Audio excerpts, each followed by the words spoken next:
Tout de suite, revenons sur la situation à Saint-Martin et Saint-Barthélemy après Irma. La dernière estimation concernant les destructions est de 3,5 milliards d'euros. Vous confirmez ce chiffre ? C'est 20 000 destructions en termes de bâtiments, moins que ce que l'on pensait au vu de la violence des éléments et de ce phénomène énorme, puisque 380 km/h, c'est quelque chose qu'on n'avait pas connu. Et on voit bien d'ailleurs que même le classement par échelle que nous faisons de ces phénomènes climatiques devra peut-être évoluer. Alors comment vit-on aujourd'hui dans ces îles ? Comment il y a de l'électricité, il y a de l'eau, les personnes sont à l'abri. Et puis surtout, comment ça se passe pour ceux qui avaient un travail parce que les entreprises ont été beaucoup endommagées. Tout à fait. Alors on est dans la phase reconstruction, même si sur la question de l'eau, on est encore dans l'urgence. Pourquoi ? Parce que 63% seulement des foyers sont aujourd'hui en l'eau potable aujourd'hui au robinet. Pourquoi ? Parce que le réseau a été complètement détruit. On peut fournir, mais le réseau est détruit. L'électricité est là, les communications sont là. 50% des écoles ont repris à Saint-Martin, 100% à Saint-Barthélemy.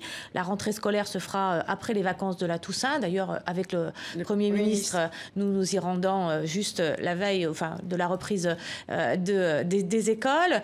Il y a la reprise petit à petit de l'activité économique. D'abord parce qu'il faut reconstruire et que la reconstruction va créer aussi de l'activité, notamment nous pensons au BTP qui va reprendre. Mais toutes les personnes qui n'ont plus de travail. Alors il y a toutes les personnes qui n'ont plus de travail. Il y a les entreprises qui des risques forts de dépôt de bilan et un taux de chômage qui va largement augmenter. Donc nous sommes à leur côté, d'abord avec effectivement aux côtés des salariés, avec le chômage partiel notamment, mais aussi aux côtés des entreprises, avec des aides qui vont de 1 000 euros à 10 000 euros selon les conditions. Annick Girardin, je voudrais vous interroger sur quelque chose qui est peut-être plus profond, et au-delà de l'urgence. Parce que ce qui a choqué au moment de la catastrophe, c'est quand on s'est aperçu qu'il y avait cette énorme différence sur cette île franco-néerlandaise entre la partie française de l'île, qui avait l'air beaucoup plus vulnérable finalement que la partie néerlandaise. Comment est-ce qu'on explique ça et comment est-ce qu'on peut y remédier éventuellement à l'occasion de la reconstruction ? Alors, beaucoup de fragilité existait avant le passage du cyclone. Bien sûr. Fragilité économique, fragilité sociale, différenciation avec les deux côtés, effectivement, de cette île, le côté hollandais et le côté français. Et malgré tout, moi, je ne suis pas d'accord pour dire qu'il y a un côté qui a été plus frappé que l'autre.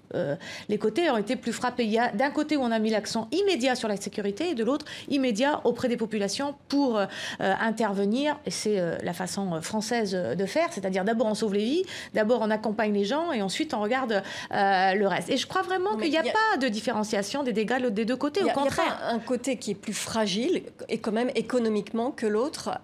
Il y a un système français qui est beaucoup plus social et qui provoque la venue du côté néerlandais, du côté français, d'un certain nombre d'immigrés illégaux que nous devons effectivement gérer. C'est là le véritable point sur lequel nous faut travailler. Mais la reconstruction de ce territoire, de cette île, puisqu'on parle des deux côtés, elle ne se fera que si les deux pays travaillent ensemble, si les deux territoires travaillent ensemble, et c'est ce qui est prévu dès lundi.